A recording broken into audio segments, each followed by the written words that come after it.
¿Cómo están amigos? ¿Cómo están amigas? Bienvenidos a una nueva edición de Manos Libres. Sábado 13 de noviembre, cada día queda menos. ¿Para qué? Para Navidad, Año Nuevo y también para algunas elecciones que son un poco importantes, parece. Algo visto en la prensa. Está saturada la prensa, está saturado los medios de comunicación y está todas las redes sociales hirviendo con esto de las elecciones. Cada día una cosa nueva, cada día una cosa peor aparentemente. Pero bueno, aquí estamos con la plena libertad de expresión en Manos Libres y les tenemos una noticia muy importante que nos llena de mucho orgullo y de mucha satisfacción. Escuchen.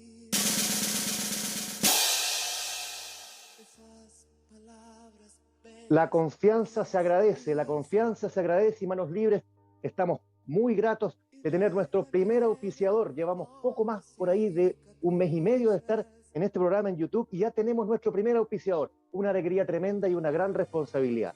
Provienes, una corredora de propiedades. ¿Eh? Ustedes ya vieron la gráfica ahí. Provienes, especialistas en gestión de arriendo, compraventa e inversión de propiedades. Visítenos en www.provienes.cl. Muchas gracias, Provienes, por estar aquí. Muchas gracias y vamos a responder a sus expectativas, amigos y amigas. Así nomás, mentira. Lo nuestro siempre fue una mentira. Una piadosa pero cruel mentira. Esas palabras bellas que se dicen y dejan en el fondo cicatrices para 42.000 chilenos que creyeron en este hombre. ¿De quién estamos hablando? Saludamos a Miguel Mendoza, Marcelo Centeno. ¿Y de quién estamos hablando, muchachos, con esta mentira? Hola, ¿cómo estás, Mario? Hola, Marcelo. Claro, Parisi, el papito corazón. Qué tremendo. Marcelo Centeno, un gusto saludarte. Hola, buenas tardes. Bueno, podríamos estar hablando de varios. Esa Claro. canción aplica. ¿Sí? Digamos así, para hacerlo desde el presidente para abajo, hay varios que aplican. Sí, claro. Pero el tema de París Toda la razón. es fuerte, ¿ah? Es fuerte. ¿Ustedes no intuyeron lo mismo que intuimos muchos otros? La primera vez, cuando iba a volver el 7 de noviembre, ¿se acuerdan? Y sus seguidores, a mí me dan pena los seguidores. Tengo un par de amigos y por ahí una pariente en Antofagasta que están enamorados de París y lo siguen y le encanta y todo lo demás. Iba a llegar el 7 de noviembre, a las 7 de la mañana, y su número en la papeleta del 7. Era todo como una cosmocoincidencia, una cosmovisión. Y dijo que no venía porque iba a anunciar algo muy importante que los grupos económicos estaban haciendo en contra de él y en contra del proyecto del Partido de la Gente, y por eso no podía ir. Y ahora sale con el PCR. No, ¿qué reflexión se puede hacer?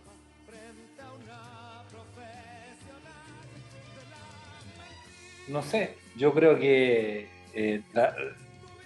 él dijo primero que iba a venir la segunda quincena de octubre.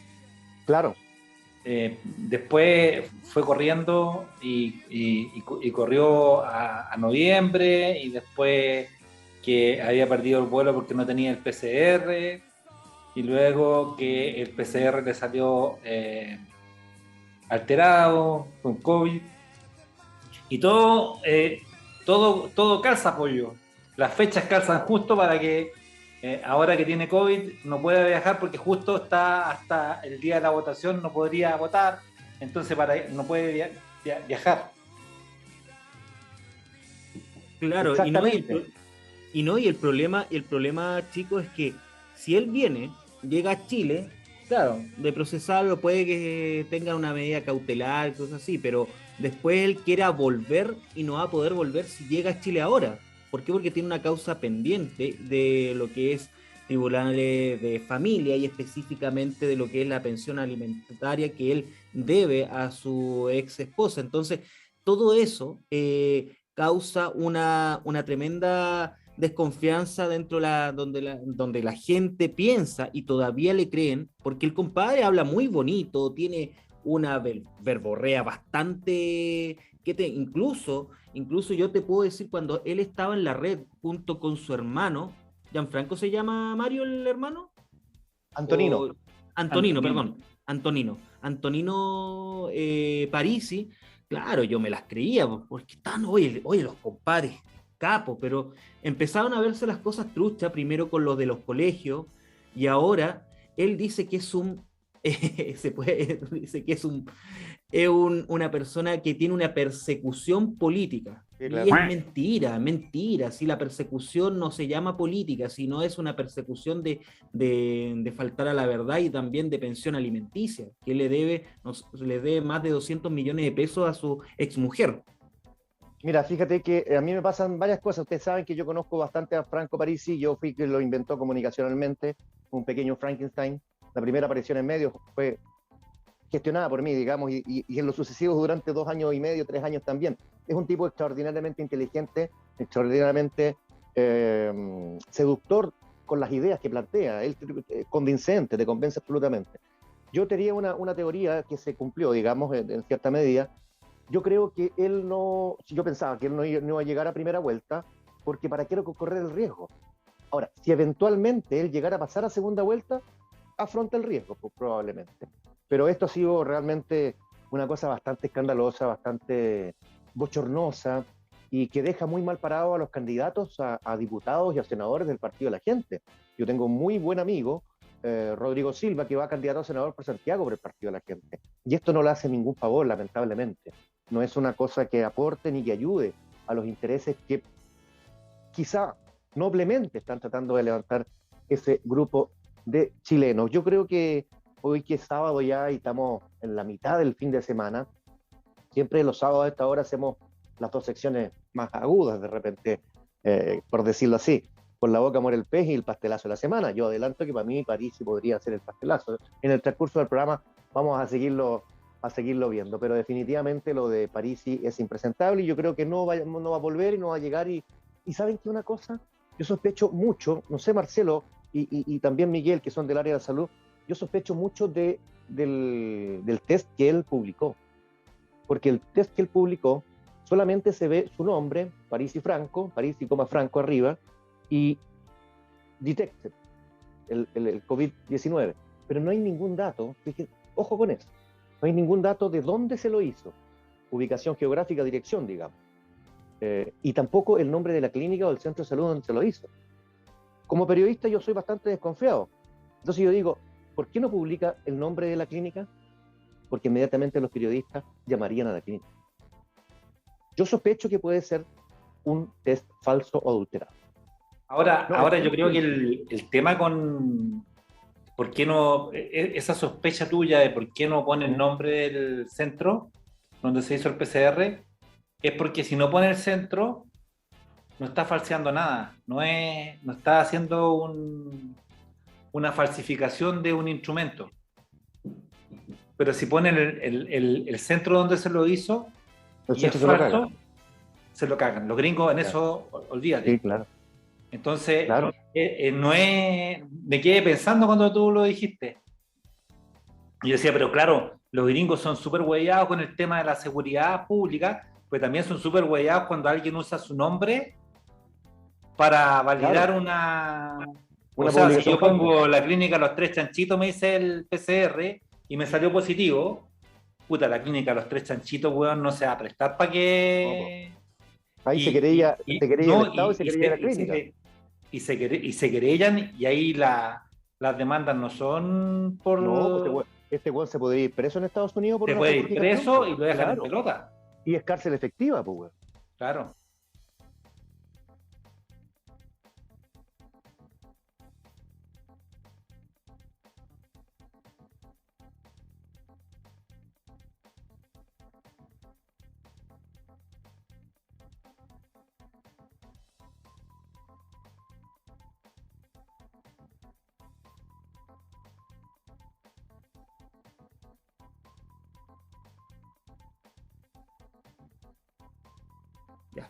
Seguimos en Manos Libres, amigos míos, y tenemos un gran invitado. Pero antes, suscríbanse. Y síganos en Twitter, @malibres2021, @malibres2021, el programa con la más absoluta libertad de expresión. Y tenemos un gran invitado, un gran entrevistado. ¿Eh?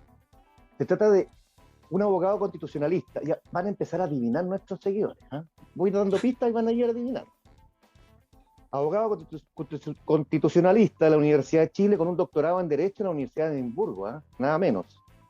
Experto en Derecho Constitucional y académico, profesor de muchos. Dicen por ahí que fue profesor de Boris, se lo vamos a preguntar. Hace nació hace 53 años. Estuvo de cumpleaños hace poco, el 30 de octubre. Hace poquito estuvo de cumpleaños. Y nació en Nueva York. ¿Por qué? También se lo van a preguntar, ¿por qué no? Convención Nacional Constituyente por el Distrito 10, Movimiento Fuerza Progresista. Fue socialista, estuvo en el PS, fue candidato ahí, precandidato presidencial, fue candidato a diputado, no le fue muy bien en ninguna de esas, pero siguió adelante el hombre con su empeño, con su capacidad intelectual, con todo su conocimiento. Usted, el otro día, cuando entrevistamos a Libardo Buitrago, y le pedimos una canción, la canción que a él más le gustara de Chile, eligió La Consentida. ¿Ustedes sabían que La Consentida fue escrita por Jaime Atria? Todos sabemos. Y tío de este entrevistado, ustedes ya están adivinando. Sobrino de Jaime Atria, nuestro entrevistado. Lo conoce, este ya entra como en el chimento, el pelambre, ¿eh? Pero no es mala onda. Dicen que en Oxford lo conocen como el esposo de Jimena Fuentes, no como él. Y también dicen que le llaman el pinochetista jurídico. Constituyente, full trabajo, lo hemos visto trabajar mucho en este proceso constitucional. Pero lo último que voy a decir, vamos a decir de la parte humana. Hace tiempo que está comiendo la marraqueta dura los lunes, porque es de la Universidad de Chile. Fernando Atria, qué gusto saludarte en Manos Libres, bienvenido. Hola, un gusto estar aquí después de esa presentación. Hay tanto que explicar. Hay harto que explicar. ¿Por qué naciste en Estados Unidos, Fernando? Porque mi padre estaba estudiando en la Universidad de Columbia en esos años y yo justo ocurrió que nací, pero volví como a los 7 meses o algo así. No tengo una infancia norteamericana. Ya no tenía acento tampoco. Esa edad las babas no tienen acento. No. Oye, y eso de en Oxford te conocen como el esposo de Jimena, de la gran abogada Jimena Fuentes. Sí, pues no, Jimena hizo su doctorado en Oxford, así que claro, ella es harto más... ella es oxoniense. ¿Es verdad que tú no quedaste en Oxford y te fuiste de Edimburgo o es mentira también de las redes sociales? No, sí, yo postulamos los dos a Oxford y ella quedó, yo no. Entonces yo postulé también a Edimburgo y fui para allá. Muy bien. Muy bienvenido, Fernando. Gracias por estos momentos. Estamos con Marcelo Centeno, con Miguel Mendoza, profesional de la salud, muy interesados en la cosa pública, que van a empezar a hacerte las consultas a ti, Fernando. Muchas gracias. Muy bien. Gracias a ustedes.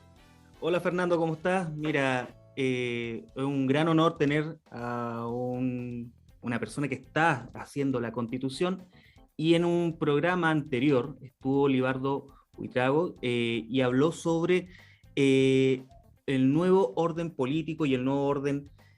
Y una de las preguntas que le hice era qué pensaba él del nuevo cambio político y especialmente de qué sistema vamos a estar, si es un sistema semipresidencialista o un sistema parlamentario. Él me dijo por una cosa así, dijo, no, que en Chile ustedes están acostumbrados todavía al presidencialismo y no podría ser parlamentario. Tú como abogado constitucionalista, profesor de la Universidad de Chile, ¿qué ustedes dentro de la constituyente piensan ver a través de un nuevo cambio de eje en ese sentido, de un nuevo orden político? ¿Hacia dónde vamos? ¿A un presidencialismo, semipresidencialismo o un parlamentarismo? Bueno, esa es una cuestión que se está discutiendo ahora. De hecho, hemos tenido los últimos días, hoy día tuvimos también audiencia en la Comisión de Sistema Político, y parte de lo que han ido a discutir los quienes han presentado es precisamente sobre eso. Ahora, yo, como una moción de orden, yo sugeriría, no solo aquí, ¿no?, en general, que esta discusión la diéramos haciendo todo lo posible por evitar esas 3 etiquetas. Porque las etiquetas, el problema es que dificultan la comunicación. Así, tú eres parlamentarista, ya listo. Como si hubiera una forma parlamentarista, una forma semipresidencial o una forma presidencial. O sea, hay miles de formas. Y el diablo y todo se juega en la manera en que están concebidas. Entonces yo partiría, si me lo permites, al revés. Yo diría, ¿cuál es el problema que tenemos nosotros? Claro. Y claro, hay problemas que tienen que ver con la Constitución de 1980 y hay problemas que son de mucho más larga data. Lo característico del sistema llamado presidencialista, pero del sistema que tenemos en Chile, es que tienes un presidente de la República y un Congreso que son cada uno de ellos elegidos independientemente de modo directo. ambos tienen legitimación democrática directa. Y entonces el problema durante toda la tradición constitucional chilena, esto no es solo de la Constitución de los 80, el problema fundamental ha sido cómo evitar que esa dualidad de legitimación democrática implique desalineamiento entre presidente y Congreso y eso produzca parálisis, un impasse que tranque el sistema político. En algunos sistemas que tienen esta dualidad de legitimación democrática, ese problema no es solucionado. Se deja que la política lo solucione y si se tranca, bueno, se tranca hasta que se destranque. Un caso muy notorio de esto es el sistema norteamericano. Es decir, si en Estados Unidos no se aprueba el presupuesto, entonces simplemente no hay presupuesto. Y si no hay presupuesto y llega el día en que el nuevo presupuesto tiene que empezar a regir y no se ha aprobado, bueno, no se puede gastar el dinero público. Y entonces se cierra el gobierno federal. Esto es lo que se llama el shutdown, que ha pasado un par de veces, como producto de los conflictos propios de los partidos. Y claro, ahí la cuestión se soluciona políticamente en el sentido que los demócratas acusan a los republicanos y los republicanos acusan a los demócratas y vamos a ver cuál de ellos es más convincente frente al público, cómo le va en la siguiente elección. ¿Me entiendes? O sea, eso es un sistema que enfrenta la posibilidad de impasse y bueno, la impasse se solucionará o no. Y por supuesto, eso tiene consecuencias, claro. En Chile, la solución ha sido distinta. En Chile, la manera de solucionar ese impasse posible, que en condiciones, ojo, en condiciones de multipartidismo, el desalineamiento entre Congreso y Presidente no es solamente posible, es probable. Es lo que normalmente ocurre. Entonces, en Chile la solución ha sido ir concentrando en el presidente el poder para poder pasar por arriba del Congreso cuando es necesario ante un impasse. Eso fue la solución que se dio a la crisis cuando se suscitó a propósito de la ley de presupuesto. Exactamente, ese fue uno de los temas que llevó a la crisis que llevó a la Constitución del 25. Y la solución de la Constitución del 25 es que si el Congreso no aprueba el presupuesto del presidente, entonces el presupuesto del presidente se entiende aprobado, ¿no? Eso también ha llevado a concentrar en el presidente la iniciativa legislativa, de modo que el presidente tenga control de la iniciativa exclusiva. Eso fue lo que llevó a la creación en 1970 del Tribunal Constitucional, que era fundamentalmente una cuestión para darle al presidente poder para solucionar la impasse con preferencia al Congreso. Esa suma, esa manera de enfrentar el problema es lo que está en el origen de lo que suele llamarse el hiperpresidencialismo chileno. Concentrar el poder en el presidente para solucionar la impasse por la vía de prescindir o pasar por arriba del Congreso. Y yo creo que lo que ha quedado en claro, no solo con este gobierno de Piñera, que ya la cuestión es evidente, sino también con los gobiernos anteriores, Bachelet y Piñera antes, es que esa solución no es solución. O sea, eso no soluciona el problema. Entonces, lo que nosotros creemos es que hay que enfrentar el problema derechamente. Y enfrentar el problema derechamente es teniendo un sistema político que asegure entre comillas, porque las instituciones no pueden asegurar las cosas, pero pueden ayudar, pueden hacer probable que haya alineamiento entre el Congreso, entre el Poder Ejecutivo y el Poder Legislativo. Y eso significa separar la figura del jefe de Estado del jefe de gobierno, que el jefe de gobierno sea quien cuenta con el apoyo mayoritario del Congreso o de la Cámara Política, y así asegurar alineación. Y eso, eso por supuesto corresponde a lo que se llama tradicionalmente, pero yo estaba tratando de evitar una forma parlamentaria. Sí, ¿no? como en Alemania, como puede ser en Inglaterra o en España. Que hay gobierno, si hay gobierno, tiene el apoyo del Congreso. Y si no tiene el apoyo del Congreso, pueden pasar dos cosas.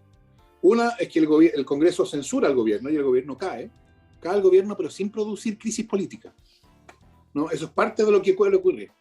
Y si el gobierno cree que perdió la mayoría como resultado de movimientos puramente parlamentarios, así como que se peleó con un parlamentario y se le fue para el otro lado, etcétera, puramente parlamentario, entonces lo que el gobierno hace es disuelve el Congreso y llama a nuevas elecciones. Y las nuevas elecciones devuelven un nuevo Congreso con una nueva mayoría que puede ser ratificar al gobierno anterior o dar origen a un nuevo gobierno. De ese modo se hace probable que haya alineamiento entre Poder Ejecutivo y Poder Legislativo, y con eso se logra algo que yo creo que se soluciona algo que yo creo que está en el núcleo de lo que ha llevado a la deslegitimación de la política actual. Con eso se asegura gobiernos eficaces, que pueden llevar adelante sus programas. De modo tal que si nosotros los ciudadanos votamos por un programa, por ejemplo, que dice que se van a acabar las AFP, entonces lo hacemos sabiendo que si ese programa gana, bueno, se van a acabar las AFP. De modo que cuando se dicta la ley que acaba con la AFP, los ciudadanos podemos decir, mire, sí, las AFP se acabaron porque se dictó la ley no sé cuánto, pero la decisión de acabar con las AFP fue nuestra, la tomamos nosotros. Eso, creo yo, es una cuestión fundamental para que la nueva Constitución logre restablecer la legitimidad de la institucionalidad política. Estamos en manos libres con el abogado constitucionalista de larga data, un poquito más viejo que yo, como 3 meses. Yo estoy de cumpleaños en enero. Tiene menos, la duda mía es que tiene menos pelos que yo, pero bueno, eso son cosas que no tienen que salir al aire, da lo mismo. No. Lo que está diciendo Fernando tiene un asidero y tiene antes de darte el pase a ti, Marcelo Centeno, perdón, en lo siguiente, uno ve en este momento que el programa de Kast, de eliminar el Ministerio de la Mujer, después fue fusionar, de hablar de bajar el impuesto corporativo de 27 a 17 y el IVA de 19 a 17, lo que significa una recaudación menos de 5.000 millones de dólares al año, lo que para muchos deja en la quiebra al país. Se está moderando, se está suavizando, se está maquillando por afanes electorales. Por otro lado, Boric plantea también ciertos conceptos que tampoco son aplicables para la mayoría. Entonces también están moderando sus discursos pensando en una segunda vuelta. Mi pregunta, Fernando, es, porque tiene que ver con lo que tú dices, precisamente, los programas que ahora estamos viendo son bien poco factibles de realizar. Tanto el de Kast como el de Boric. Pongámonos seamos encuestistas, ¿no? Apliquemos el encuestismo, ¿no? Que de repente se equivocan brutalmente, pero bueno. Pase uno o pase el otro, ¿en qué medida la Convención Constitucional o el texto que se redacte finalmente puede, y no quiero decir afectar, incidir, influir en el gobierno que se elija, sea Kast, sea Boric, sea Proboste o sea quien sea? Bueno, yo puedo decir que a mí no me parece que el programa de Gabriel sea irrealizable. Ya. Bueno, ya. Ya sabemos por qué vas a votar, está bien. Digamos, yo, como te digo, por supuesto, uno espera que la Constitución haga 2 cosas, en ese orden, primera y segunda. Porque normalmente se habla de lo que yo creo que es la segunda, que es importante, pero es segunda. La primera es, la Constitución tiene que, como dice su nombre, constituir un orden político. Y constituir un orden político, creo yo, que esté a la altura de las promesas del principio democrático. Y eso significa que las personas, los ciudadanos y ciudadanas, tienen que ver a la política institucional como el instrumento de su voluntad. O sea, como que la política institucional es de los ciudadanos. Yo creo que eso es lo que hoy día nadie ve en la política institucional. La política institucional se ve como que es la política de la clase política. Hay una brutal, creo yo, alienación política, en el sentido de que nosotros los ciudadanos vemos a la política como un asunto de ellos, ¿no? Eso creo yo es lo que es parte importante, no lo único, por supuesto, pero parte importante de la crisis de legitimidad que llegó al 18 de octubre, a la nueva Constitución, etc. Y entonces la nueva Constitución lo que tiene que hacer es constituir una forma política que pueda ser vista por los ciudadanos como la manera en que ellos actúan en que nosotros actuamos para decidir cómo vivir. Y por eso es importante que yo creo que digámoslo al revés, que los gobiernos no tengan excusas para no realizar sus programas. Hoy día, tú puedes prometer lo que quieras, sí, porque tú sabes que después vas a tener la excusa que quieras. Mire, yo quería pasar esta ley, pero resulta que el Congreso, que la obstrucción, que el Tribunal Constitucional, que aquí o allá. Entonces, el hecho de que yo no haya cumplido el programa es totalmente irrelevante, porque nunca voy a ser yo el culpable de que no lo haya cumplido.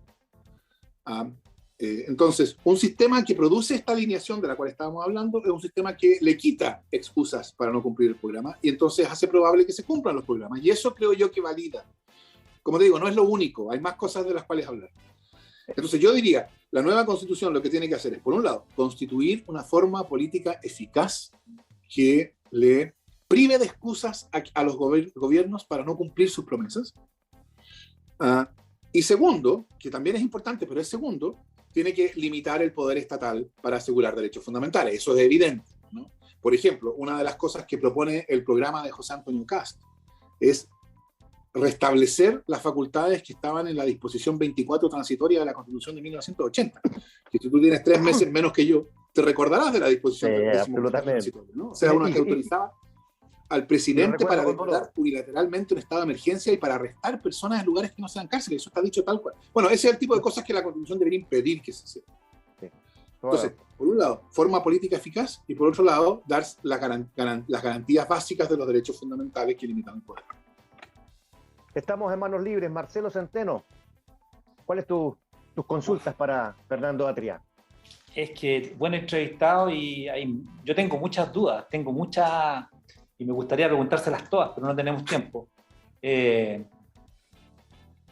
Cuando hubo este acuerdo por la paz, ¿cierto? Donde se sentaron todos a tratar de solucionar una crisis que había en el país, la moneda de cambio que entregó en ese momento el Poder Ejecutivo fue la posibilidad de elegir en un plebiscito una nueva constitución.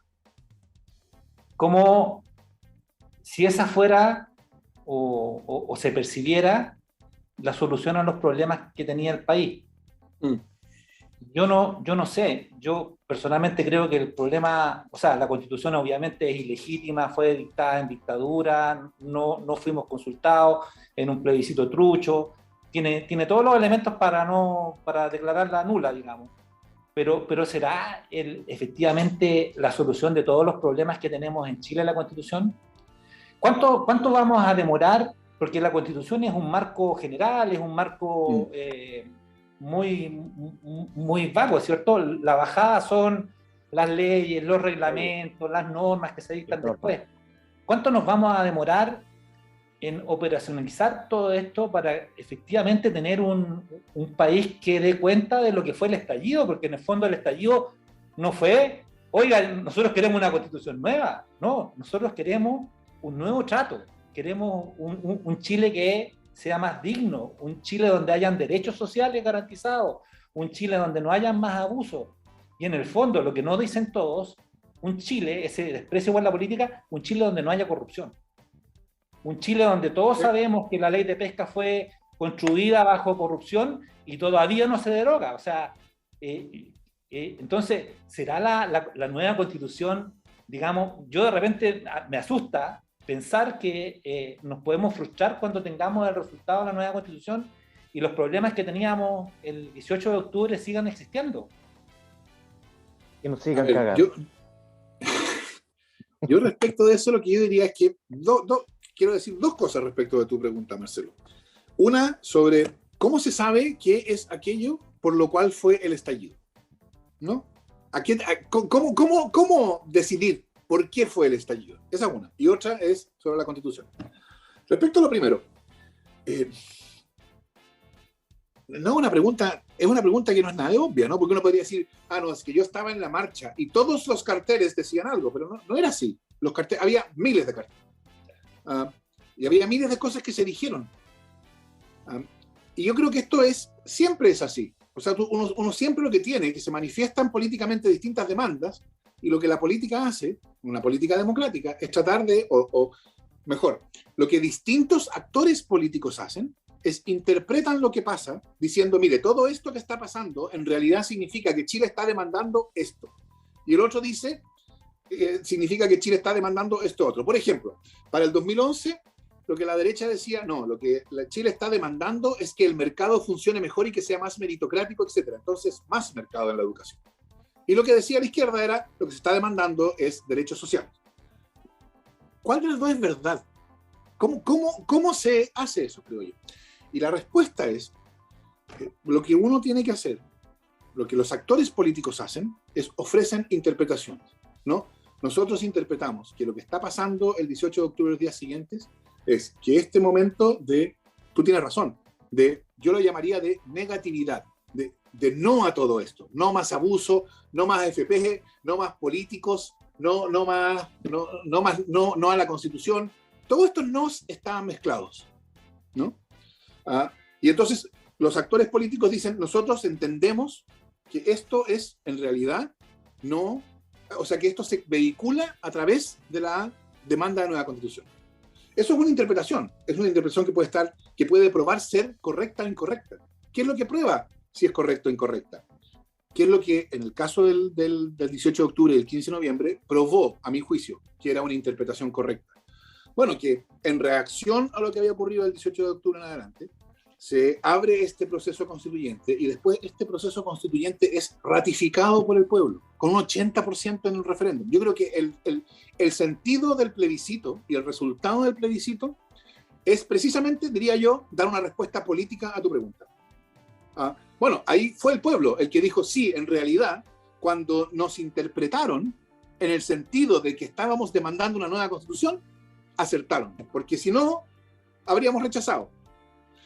¿Y por qué? Ahora, eso, entonces yo creo que en términos de interpretar correctamente lo que ocurrió el 18 de octubre, yo creo que interpretarlo en términos constituyentes era acertado, políticamente. Esa es mi posición política.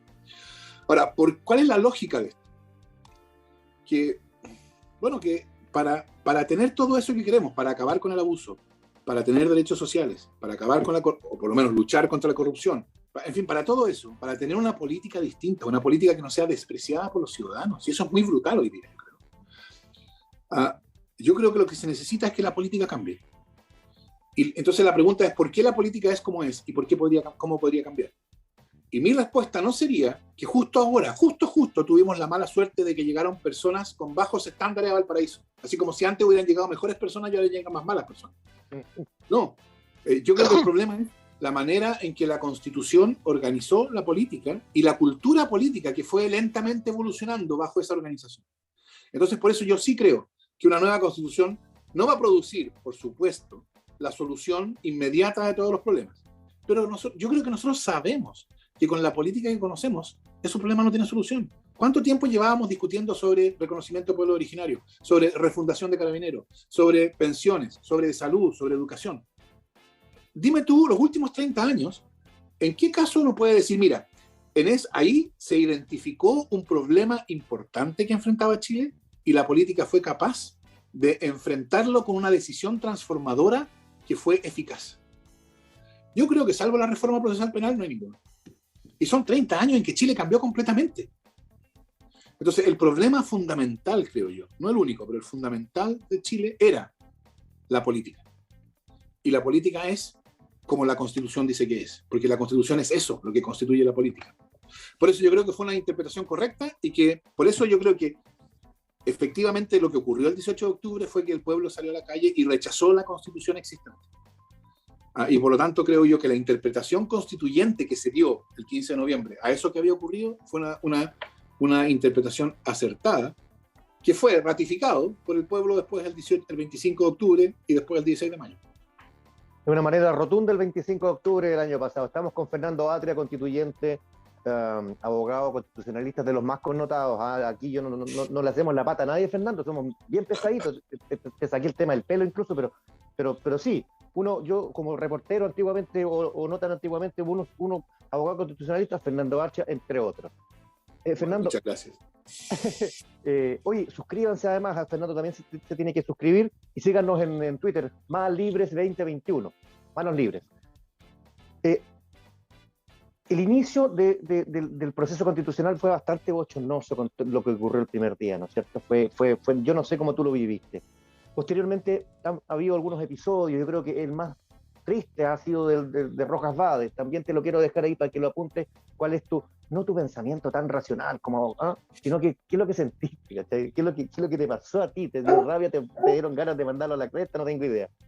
¿Y cómo tú plantearías ante la opinión pública que la ciudadanía le dé un voto de confianza? Porque si tú te das cuenta en las encuestas, ha ido cayendo un poco la confianza en el proceso constitucional, con lo que yo no estoy de acuerdo, pero lo que yo diga o no diga da lo mismo.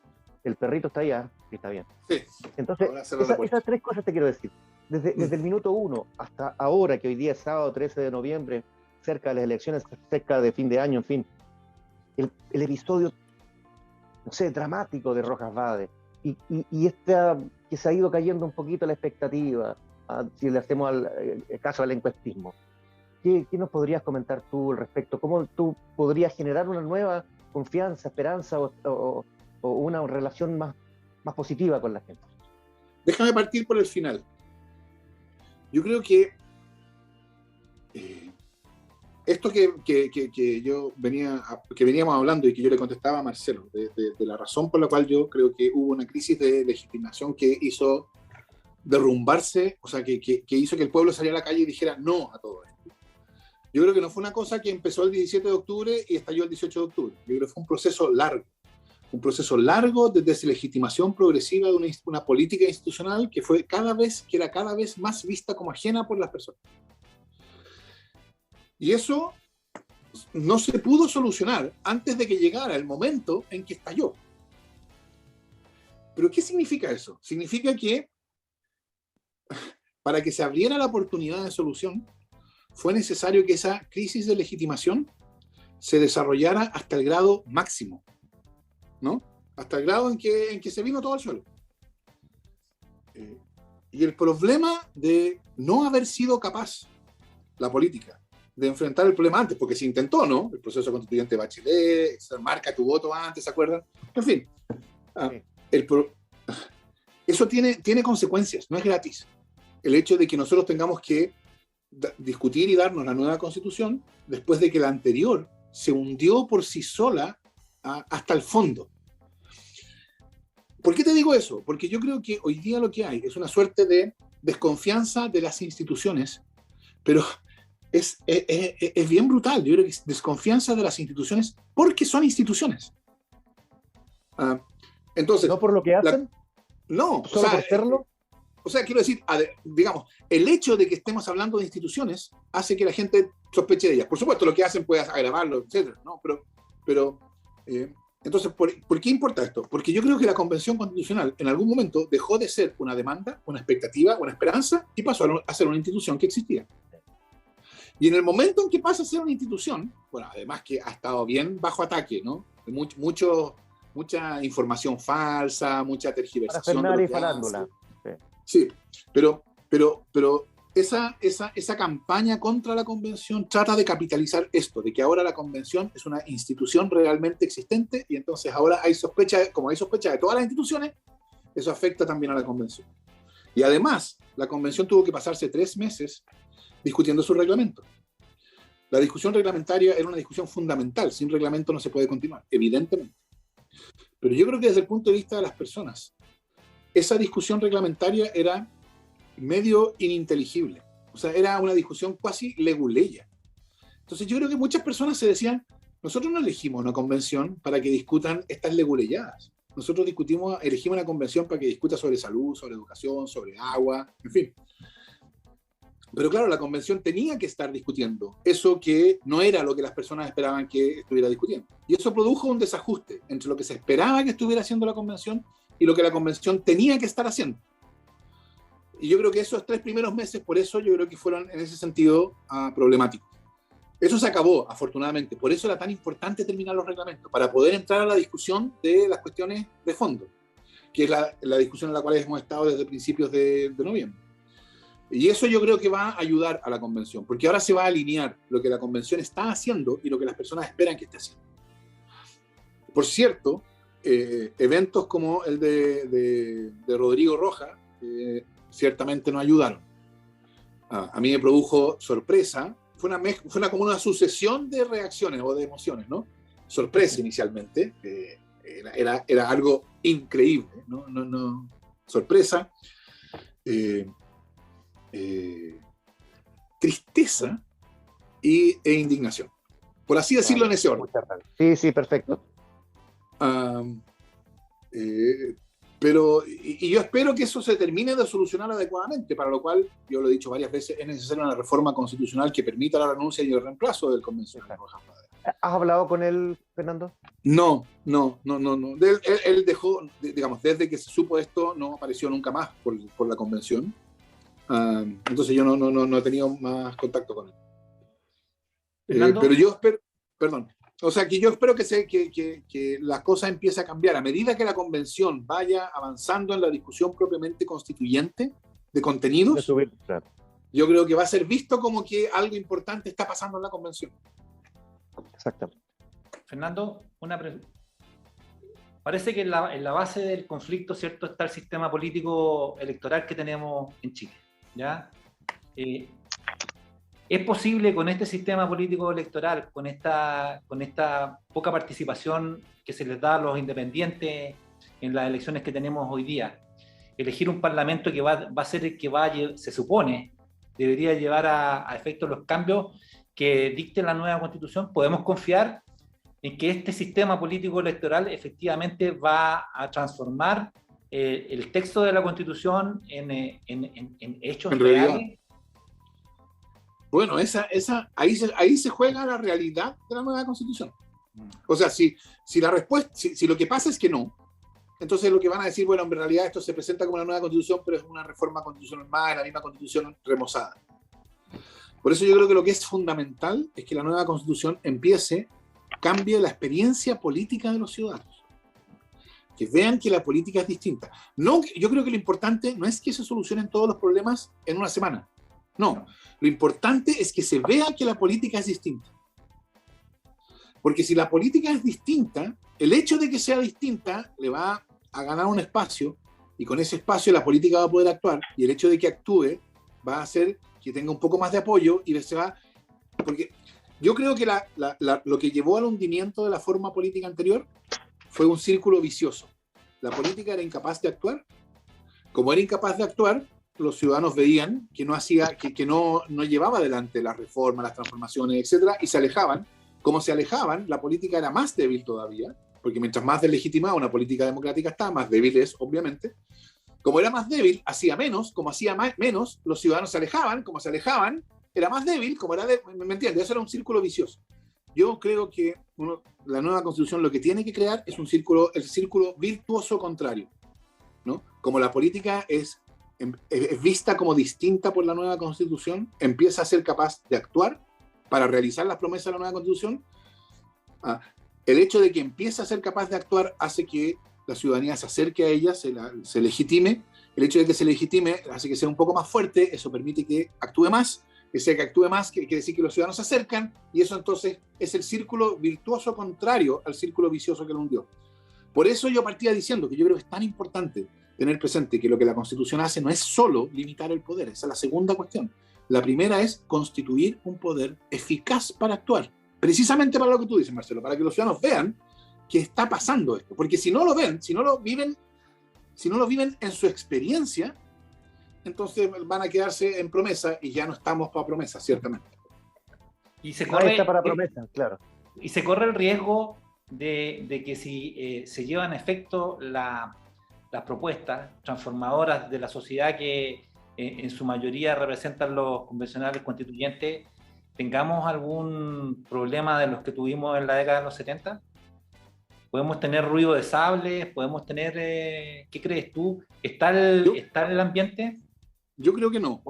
Yo creo que no, porque la situación internacional es distinta, porque este es un proceso que cuenta con apoyo popular, porque yo creo que además es tan claro, creo yo, que este es un proceso que no tiene vuelta atrás.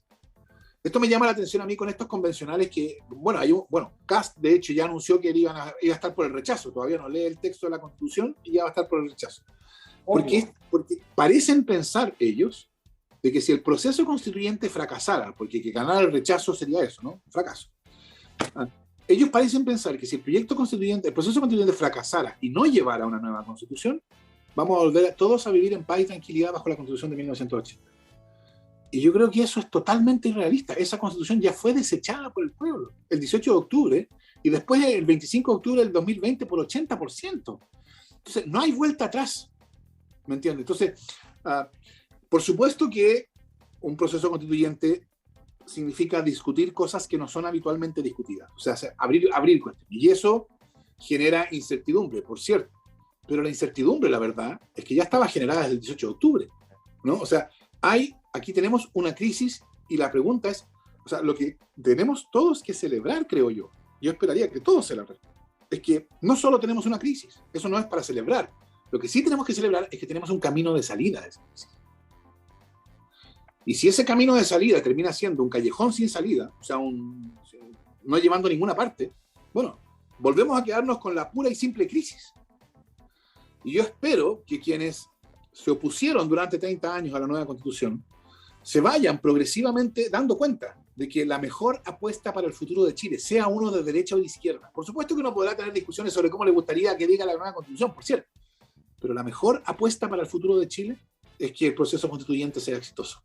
Y yo creo que eso va a ser progresivamente notado por todos. Por supuesto, estamos con Fernando Atri aquí, que nos ha regalado estos minutos de sábado, le robó unos minutos a la familia, las 3 hijas, ¿cierto? Y con Jimena, y con Jimena 2 y 1. Fuente. ¿Viste? Con Jimena Fuente, la connotada abogada que le ganó el cupo en Oxford. No vamos a hacer leña del árbol caído. Estamos con Provienes, especialista en gestión de arriendo, compraventa e inversión de propiedades. Visítenos en www.provienes.cl. Miguel Mendoza. La última pregunta para que liberar también a Fernando. Si gana el apruebo de esta constitución, ¿tú crees lógico que debas continuar el gobierno y el parlamento? Te lo digo así, una consultita así, te tiré un misil para que puedas... Claro, una preguntita de nada.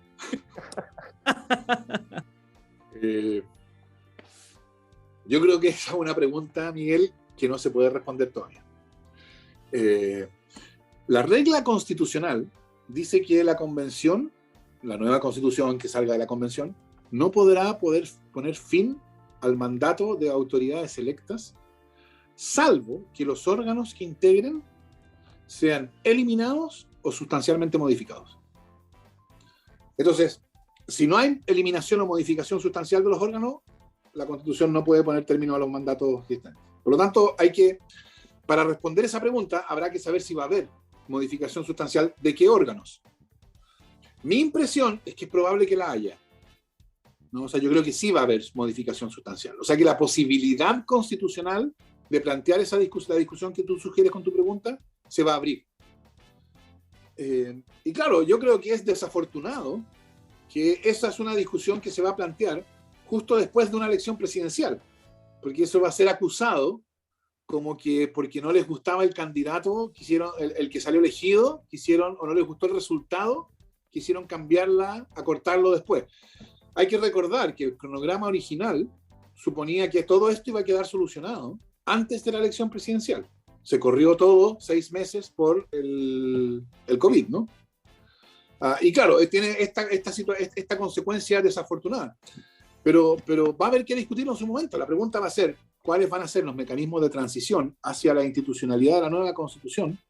¿Y qué va a exigir eso respecto de las personas, las autoridades elegidas? Lamentablemente no es posible, creo yo ahora, sin haber avanzado en lo que va a contener la nueva Constitución, responder esa pregunta. Y claro, sería tanto mejor que pudiera ser respondida. Claro. Pero no es sensato, porque eso supone saber qué es lo que la nueva Constitución va a contener. Fernando Adri, muchísimas gracias por haber estado con nosotros. Cortito, en 30 segundos, ¿cómo mejora la U o se va definitivamente a la B y sin estadio? Yo creo que ser chuncho es algo extraordinariamente positivo para el espíritu. Mira. Porque es una manera de desarrollar una noción no instrumental de lealtad.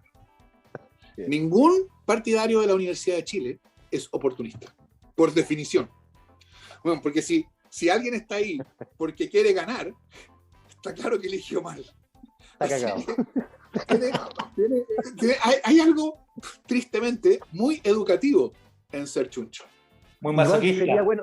Oye, pero no, precisamente, no masoquista. Uno tiene que ser leal a pesar de que del desempeño funesto. Oye, pero igual de repente en los jardines infantiles, los primeros años de colegio, deberían hacer los cabros chicos hinchas de la U para que tolerancia a la frustración, pues. No, ya broma, surgirá como la de Fénix de la ceniza. Exactamente. ¿Qué es más difícil, ser constituyente o ser chucho? Oh. No, ser constituyente, porque ser chucho no es difícil, es educativo, uno bien, templa el espíritu. Bien. Última pregunta de mi parte, también 30 segundos. Si llega a ganar Boric o pasar a la segunda vuelta, ¿te vamos a ver ahí en el comando en el balcón o no? ¿O los constituyentes no debieran meterse? Estoy con Gabriel y yo, fuera de los horarios de trabajo de la convención, yo por cierto que he hecho todo lo que puedo hacer de campaña y lo que el comando espere que yo haga para apoyarlo, yo lo voy a hacer. Por cierto, yo creo que es fundamental que haya una presidencia que está comprometida con el proceso, que las dos cosas van juntas, proceso constituyente y la presidencia, y el Congreso también. Entonces creo que las tres cosas tienen que estar alineadas. Por lo tanto, yo creo que lo mejor para Chile es el éxito del proceso constituyente, yo creo que lo mejor para Chile es que el éxito de una candidatura presidencial comprometido con eso, y ojalá una mayoría parlamentaria que también está comprometida con realizar las promesas de la nueva Constitución. Así que pregunta. Ahora sí que última pregunta, Fernando, amablemente. ¿Te has hecho amigo de algún constituyente de derecha que nunca te imaginaste que te iba a hacer? Sí, yo nunca he tenido, mira, toda mi familia, ya que tú lo mencionaste al principio, Jaime Atria era tío abuelo mío, ¿eh? Tío abuelo, hermano de mi abuelo. Es que me lo recomendó Oriana Proboste por Wikipedia. No la familia, o más mi familia materna que la familia paterna. Pero ambos. Pero sobre todo mi familia materna es muy de derecha. Entonces, yo nunca he tenido problema para relacionarme con ellos, ¿no? Así que humanamente, bueno, algunos me caen mal, otros me caen bien, pero también pasa con la gente de izquierda o de centro, evidentemente, ¿no? Como todo el mundo. Pero nunca, para mí nunca había una correlación entre simpatía personal y posición política. Pero tienes un nombre, de repente salimos al top secret de la segunda con un nombre. No, por eso mismo, no te voy a dar ninguno, porque no quiero salir con esto en el top secret. Ya, Fernando. Muchísimas gracias, Fernando. Manos libres. Bueno, gracias. Muchas gracias. Que te vaya a muy bien. Muchas gracias, chao. que esté muy bien. Chao. Seguimos en Manos Libres. Ya, oye, nos quedan poquitos minutos, iba a decir compañeros, camaradas, amigos, no sé cómo decirle a esta altura. Correligionario. No sé, correligionario, constituyente, no sé. Pero sabéis que nos quedan, por la boca muere el pez. Por la boca muere el pez. Marcelo, tú hoy día en la reunión de pauta dijiste que tenías un par de nombres, Pucha, yo todavía creo que Parisi es siempre una alternativa. Porque, es un comodín. pero claro, o sea, mira, voy a llegar la segunda quincena de octubre. No, voy a llegar los primeros días de noviembre. No, llego la segunda. Entonces, es mejor decir, mira, yo estoy tratando de llegar allá y en algún momento voy a viajar, pero cuando tú empezás a dar fecha, empezás a cerrar el círculo, digamos, donde te pueden apretar y te pueden exigir. Entonces, si yo digo segunda quincena y no llego a la segunda quincena, entonces digo el 7 de noviembre y resulta que no llego el 7 de noviembre, entonces después no. Yo creo que es más fácil. Mi abuelita decía que es más fácil pillar a un ladrón, a un mentiroso que un ladrón. Un mentiroso que un ladrón. ¿Y tú, Miguel? No, yo me quedo con el programa económico de CAS. El programa económico de CAS, pucha, habla de libertad y realmente no es libertad. Libertad. Pero eso para mí es la boca muere el pez, pero también me quedaría, pero bueno, ese es mi candidato. ¿Y tú, Mario? Yo voto por sí, es que es difícil, porque Parisi, como dice Marcelo, Parisi compite en todas. Parisi es candidato, es candidato a la presidencia fake, digamos, falso, pero para nuestras categorías, compite en todas, a todas le hace pelea. Pero yo en esta oportunidad me quedo con el programa económico de CAS. Yo creo que la gente que quiere votar por CAS, hay dos categorías. Una que no ha leído el programa y que no le interesa leerlo y que le gustan las banderas y el orden, y la cuestión, y la weá, y que llega la pelota de béisbol. No te preocupes, todo va a estar bien. Esa weá es mesiánica, ¿cachai? Mesiánica. Y los otros que no les importa, que les tienen tanto miedo a un supuesto marxismo-comunismo que Maduro va a tener una oficina en Ahumada con huérfanos, y que Chávez va a resucitar y va a tener otra oficina ahí en la Plaza de Armas, en fin, que no han leído. O sea, lo que decía yo al principio, esa rebaja de impuestos que está proponiendo es absurda, es irrealizable. Y si se llega a realizar, nos vamos a la quiebra en 5 años. En 5 años lo vamos en default claro, económico. No. Entonces, habla de libertad. 5.000 millones de dólares de pérdida por falta de recaudación de impuestos corporativos de un 27 a un 17 e IVA de un 19 a un 17, córtala. No dado lugar, y aparte estamos con deuda, estamos con deudas dentro de la parte de las arcas fiscales por los IFE y todas las cosas que por producto de la pandemia, y también va a no tiene sentido. Claro, gana mucha gente. El programa económico de CAS, entonces. Perfecto. Y el pastelazo de la semana. Ah, ¿Quieren servirse, guaguita? ¿Viste que este weón era comunista? ¿Viste que es comunista? sí, ¿Viste o que si es se llama comunista? Se come Marcelo las guaguas, Lenin, po. po, weón. Marcelo Lenin, Se po, weón. come las guaguas, weón. Mira, Pastelazo la hay una semana. pregunta que no le hice a Fernando H. y que yo quiero dejarla para la reflexión. Tiene que ver con, fíjense que hay un conflicto entre lo que vamos a tener ahora, que es la elección parlamentaria con un sistema electoral que dejó fuera a los independientes. ¿Ya? Vamos a tener presidente, diputados, senadores, cores, elegidos en un sistema político electoral que la gente cuestiona, que probablemente va a tener muy poca participación. Y por el otro lado vamos a tener otro poder, que es la Convención Constituyente, en donde los partidos políticos prácticamente desaparecieron. Sí, claro. O sea, la democracia cristiana tiene un representante, el Partido Socialista tiene algunos pocos, tal vez los que tienen más como partidos son la derecha, los más ordenaditos. Entonces, va a haber un conflicto político porque fueron electos en distintos sistemas electorales, político-electorales. Y sea cual sea el ganador, aunque fuera, como dice Atria Boric, el ganador que él simpatiza, yo creo que igual habría un problema político porque le resta legitimidad, Por supuesto. a mi modo de ver, el sistema que excluye a los independientes de las votaciones. Va a haber un choque de trenes en cualquiera de las variables que estáis diciendo tú, Marcelo, y de las que se nos lleguen a ocurrir. Gane Boric, gane Kast, gane un parlamento para allá, gane un parlamento para acá. Con esto que estamos viviendo, proceso constitucional, situación económica, el choque de trenes se viene de todas maneras. No, ¿Pastelazo la claro. semana, Marcelo? No, se nos viene algo peor de lo que estamos viviendo. O sea, O sea, yo creo que las crisis son oportunidades. Sí. Es una oportunidad. Ahora, ¿cómo la enfrentas? Si la vas a enfrentar con populismo. Ese es el tema. O sea, cuando la olla yo veo hierve, los candidatos. cuando la olla hierve nomás. Sí, exacto. O sea, lo que dice Marcelo, cómo desactivar o cómo administrar una crisis. Es que claro, es que eso va a pasar, y yo te les digo, rápidamente, eso va a pasar, por eso le hice la pregunta a Atria. ¿Qué va a pasar cuando se apruebe la Constitución? ¿Va a ser legítimo tener al presidente cualquiera de los dos lados, o va a ser legítimo el Parlamento? Porque no va a ser lo que está dentro de la Carta Magna. Entonces, por eso yo creo que se debe renovar. ¿Pastelazo de la semana, entonces? Que en parte... Yo tengo el voto decidido.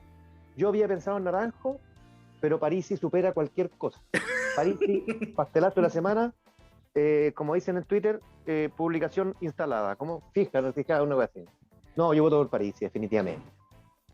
Yo voto, mira, voy a ser un disidente. Yo voto por la Cámara de Diputados, especialmente el presidente de la Cámara de Diputados, porque hizo todo este show.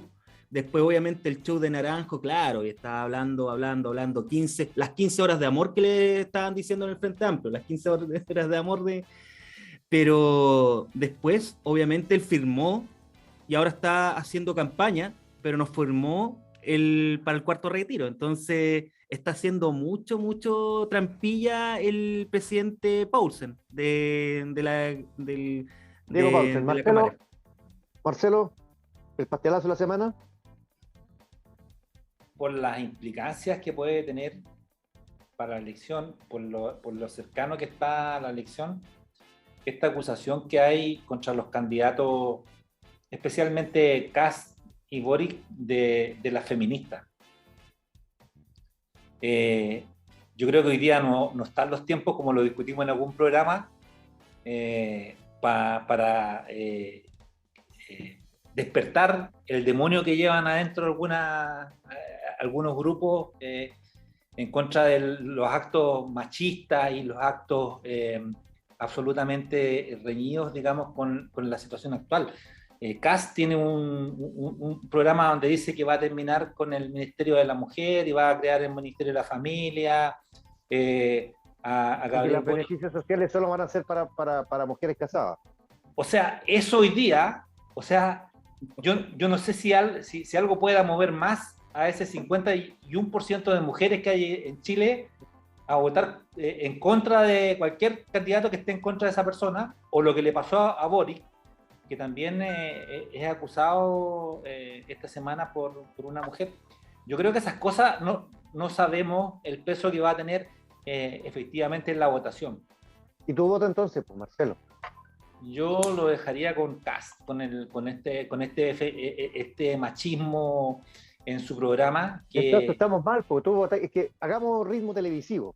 Tú votáis por Kast, yo voto por Parisi y Miguel vota por Paul. Pero yo me voy a cambiar de voto.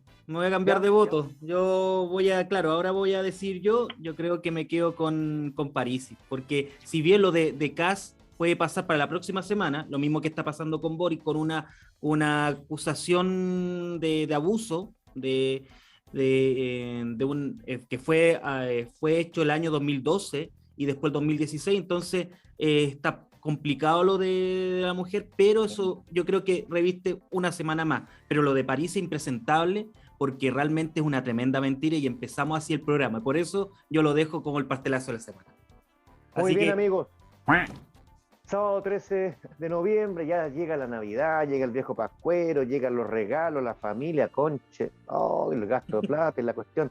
No, pero es una época muy linda, perdón, se me salió el Felipe Bello que yo. Es una época muy bonita, es una época de confianza entre la gente, en fin, vamos acercándonos a una bella fecha que es la Navidad. Hemos tenido un muy buen programa, un muy buen entrevistado, vamos a seguir con esta dinámica de tener personajes relevantes de la actualidad nacional en distintas materias. Síganos, por favor, y suscríbanse. Y síganos en Twitter, @malibres2021, @malibres2021. Y no se olviden, Provienes, especialistas en gestión de arriendo, compraventa e inversión de propiedades. Visítenos en www.provienes.cl. ¿Alguna palabra al cierre, amigos? ¿O nos vamos con el epítome de lo que ha sido esta semana de la libertad?